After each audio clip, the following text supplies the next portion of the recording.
पैसे के हिसाब से हमारी सोच बदलती रहती है।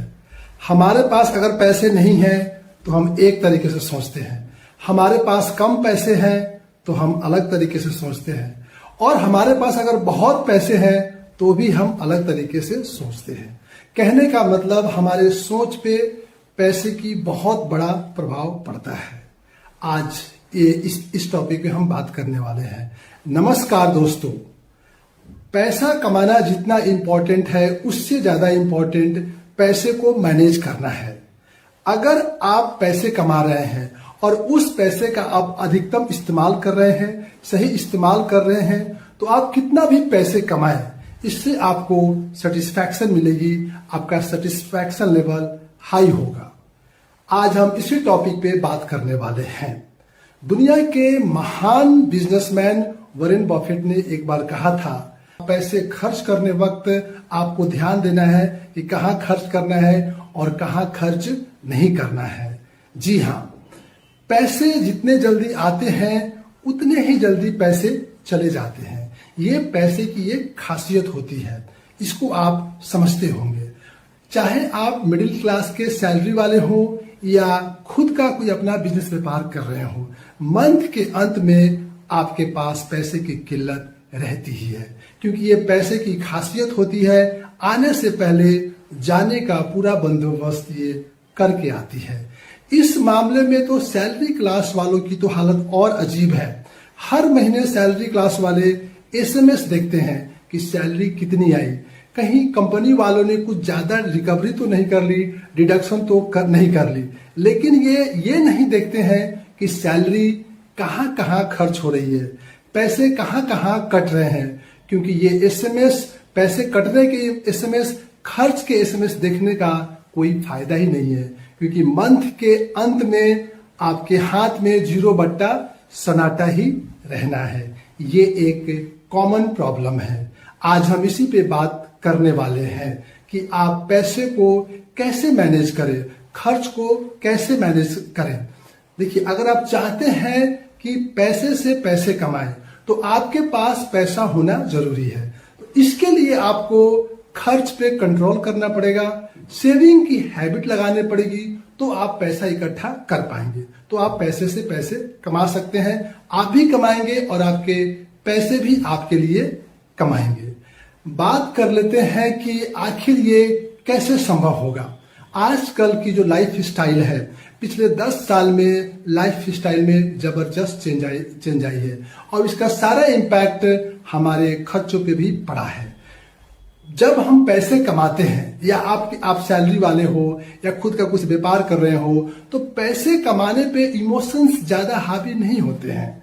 इमोशन कुछ नहीं कर सकता है, आपका इमोशन काबू में रहता है। लेकिन जब वही आप पैसे को जब खर्च करते हैं, खर्च करने की बारी आती है, तो आप भावनात्मक रूप से बेकाबू हो जाते हैं। बहुत लोग तो फिलोसफी भी देने लगते हैं, डायलॉग देते हैं कि आज जियो, मस्ती से जियो, खर्च करो, ऐसो आराम करो, कल किसने देखा है। बहुत सारे फिलोसफिकल बातें होने लगती हैं और खर्चे अनाप शनाप करने लगते हैं।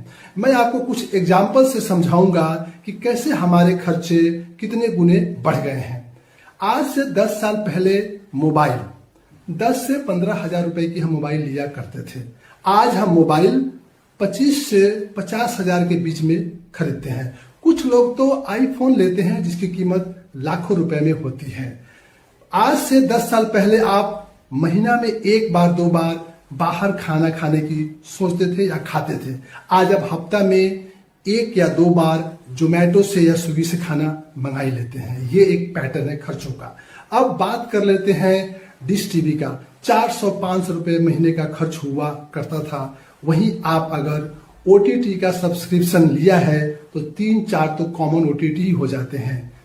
नेटफ्लिक्स, अमेजॉन और बहुत सारे हैं जिसका सब्सक्रिप्शन आपको लेना पड़ता है। ये खर्चे हैं। ये खर्चे तो फिर भी आप कंट्रोल कर सकते हैं।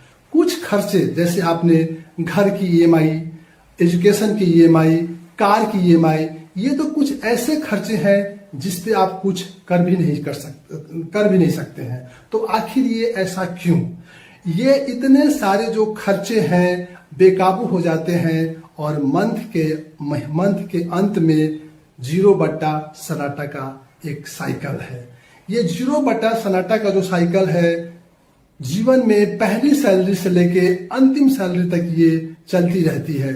और 60 साल के बाद जब आदमी रिटायर हो जाता है, उसके पास एक घर, एक फ्लैट रहेगा, उसके पास FD, ग्रेचुटी और कुछ फंड रहेगा, क्योंकि लाइफ में उसने इतनी बार 0/सन्नाटा देख चुका होता है, ये सब भी अब उसको 0/सन्नाटा ही लगता है। तो आखिर आप इसको कैसे खत्म करें?